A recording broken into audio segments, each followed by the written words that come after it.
evening, in a landmark ruling, the Supreme Court today legalized abortions. The majority in cases from Texas and Georgia said that the decision to end a pregnancy during the first 3 months belongs to the woman and her doctor, not the government. American women today have less freedom than their mothers. It's a slap in the face to women about using their own judgment to make their own decisions about their reproductive freedom. The Dobbs decision basically undid 50 years worth of reproductive autonomy. It's the largest anti-abortion rally of its kind. I'm very pro-choice. Unborn children have never had a stronger defender. Donald Trump here addressing this crowd. Could be for legal abortion. Sweeping ruling that overturned a half a century of precedent. With Roe being overturned. One's own body, not the government. And the devil does nothing. Privileged racist veil that doesn't stand for women's. It's not a baby till it's born. And the devil does nothing. You're walking right into the gates of hell. I strongly support Roe v. Wade. In the 9th month, you can take the baby and rip the baby out of the womb. But today, all eyes on Idaho. The ban went into effect after the court overturned Roe v. Wade. One mechanism of understanding the true impacts of the Dobbs decision are to hear people tell their stories. We're getting in a car and we're driving about 1,300 miles through the state of Idaho, so we can understand all the reasons why someone might need abortion care.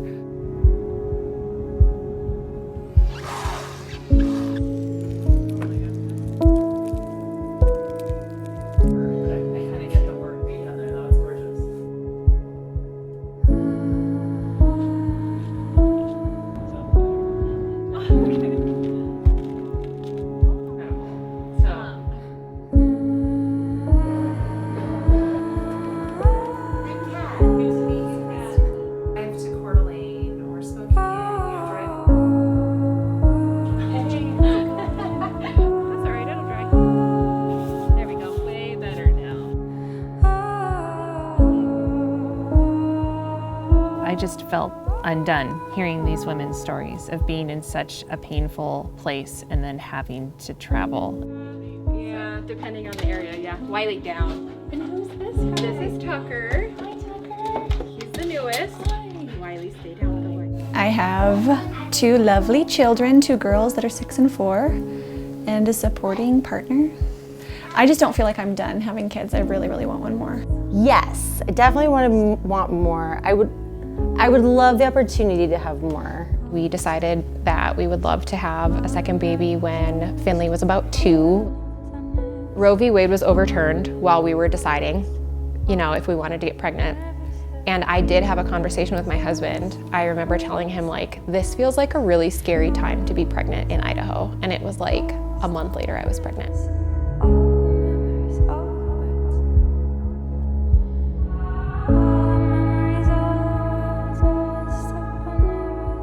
So at 9 weeks, I went in for a scan at my IVF clinic. Ultrasound looked a little funny and they didn't know exactly what it was. And that was where they diagnosed my buddy with acrania. My buddy had no skull.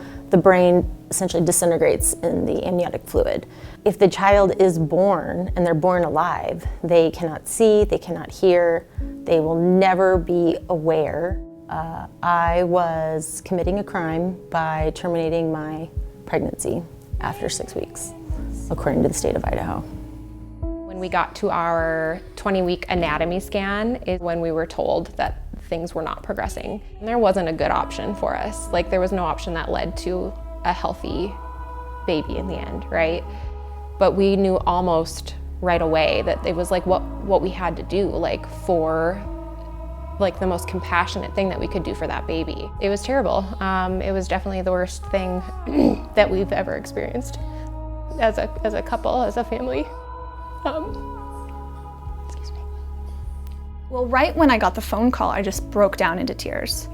Because also the way that the doctor was talking to me, he just said, I'm so sorry, and he kept saying that. And so I'm breaking down, I'm like, what's going on? And he was like, well, you have to do further tests to find out. And so I had to find all of this out on my own. I made an appointment for the ultrasound at 11 weeks, cervical test at that day as well, just in case. And then I also made an appointment in Washington State for an amniocentesis at 14 weeks. And then I was starting to look for abortion appointments too, in Washington State. I would say things like, I just think it might be okay.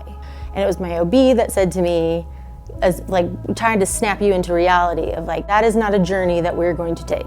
This is not a child that is going to live. It is not viable. We were told right away at that appointment, if this is a decision that you decide to make, like, it's not legal in Idaho. It was like, yeah, we got really like strategic about it. Like, we have to reach out to all these places. We have to do this in a set amount of time because I am already 20 weeks. Like, my options are becoming limited the longer that we wait. Like, we kind of had to put emotions aside. We needed to figure out flights and, you know, figure out financially like how we were gonna cover this, and car rentals and a car seat rental for my daughter, and just like all this stuff that you shouldn't have to think about when you're going through like literally the worst period of your life. So it was almost like I didn't get the opportunity to grieve the way that I would have liked to. So I was trained in family medicine, full spectrum family medicine, always with the intention of serving a rural community, and that's why I'm here in McCall, and I practice obstetrics.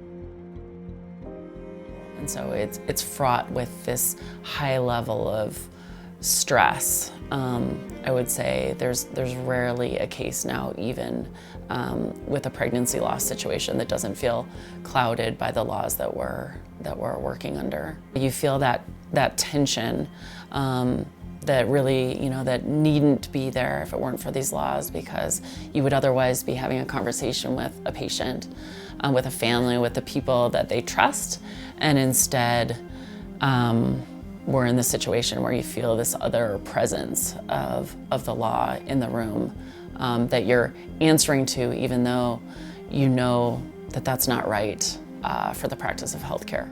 As soon as he looked at the ultrasound pictures, he knew that it was a fetal diagnosis.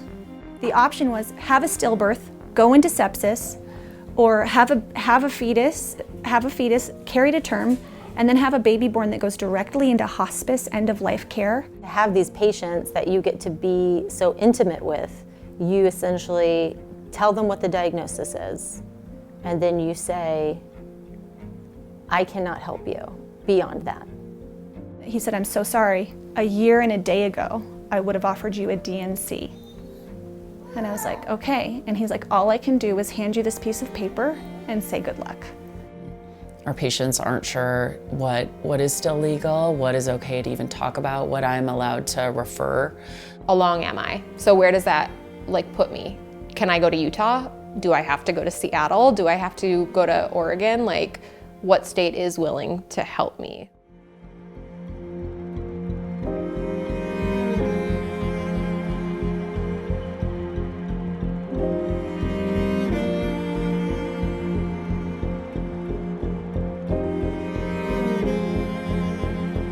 Like, knowing that I would have to go through this without the support of my care team that I trust here. Having to physically and emotionally recover from the procedure in a hotel room. Like, how cold, like how insulting as a woman to, like, that's what Idaho thinks is okay. Anytime a woman is pregnant, your health is at risk.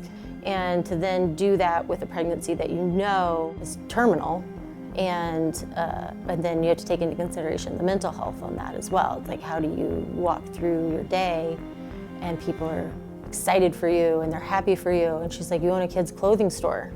Do you honestly think that people aren't going to come in there and want to talk to you about your child? She's like, how are you going to handle that? It's hard to really get back into that mindset, but it was very dark. It was very dark. Very, very dark. It was the closest I've ever come to knowing why people commit suicide. I had to go to that appointment by myself. Like, my husband could not join me because of clinic policy. That should have never happened. My husband should have had the opportunity to say goodbye to that baby. I had to do that by myself. I said like, oh, I had a little medical issue and I had to go to Washington. I think it's just the word abortion. At first I wasn't even using it when I got back. And I think I was really afraid that if I was really vocal about it, that somebody would try to hurt me or my family.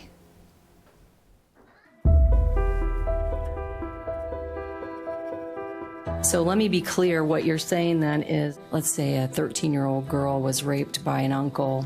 We would force that 13-year-old to carry a pregnancy and have a child and not get an abortion. Is that what I'm hearing? We are banning abortions in the case where a person alleges that the child was conceived in rape or incest. These are merely natural circumstances. The state of Idaho does not control that. Some people could describe the situation that you're talking about as the opportunity to have a child in those terrible circumstances if the rape actually occurred. Senator, so the health of the woman is irrelevant as it pertains to this bill. The health of the woman's irrelevant, yes or no? I would say it weighs less, yes, than the life of the child. Abolitionist Society of North Idaho quietly gathered outside Coeur d'Alene High School. Scott Herndon with the Abolitionist Society says that's why they're targeting high school girls with their message. Of those 1.2 million abortions per year, about 420,000 are obtained by girls between the ages of 12 and 19. The protest wasn't a surprise.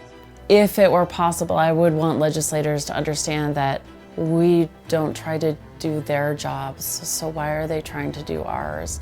Why are they trying to criminalize care that they can't possibly understand? The risk of colonoscopy, can that be done by drugs? It can not be done by drugs. It can, however, be done remotely, where you swallow a pill, and this pill has a little camera, and it makes its way through your intestines, and those images are uploaded to a doctor. Can this same procedure then be done in a pregnancy? Swallowing a camera and helping the doctor determine what the situation is with the... Mr. Chairman and Representative, it cannot be done in pregnancy simply because when you swallow a pill, it would not end up in the vagina. Fascinating. That certainly makes sense, doctor. I hope women start waking up around the country and knowing that the rights that we're losing now and the rights we have already lost is just the beginning of something really scary. I didn't feel shame about what we did. What we did was not wrong. Shame lives in dark places, right? And this doesn't deserve to live there. This is not a shameful thing. This is putting women's health and lives at risk, and that abortion can be the compassionate choice. And when you put a woman in an impossible situation where she is going to be traumatized no matter what, opening up her life and her child's life and her family's life to so much potential harm, and then with no help from the government at all. One thing that we can do that's easy is to tell our stories. They fight the stigma and the shame that surround the abortion experience. But this is a time for us to say the word abortion, say it loudly, encourage others to say it and to talk about it, because this is not something that we should feel ashamed of. This is health care. I wouldn't be telling the story of the worst thing that's ever happened to me so publicly if I didn't think that there was potential for change. So important now is to vote, to be an engaged voter, to vote on this issue, and to vote like our rights depend on it, like our lives depend on it, and like our futures depend on it, because they do. To raise the dignity of woman and give her freedom of choice in this area is an extraordinary event. And I think that January 22nd, 1973 would be an historic day.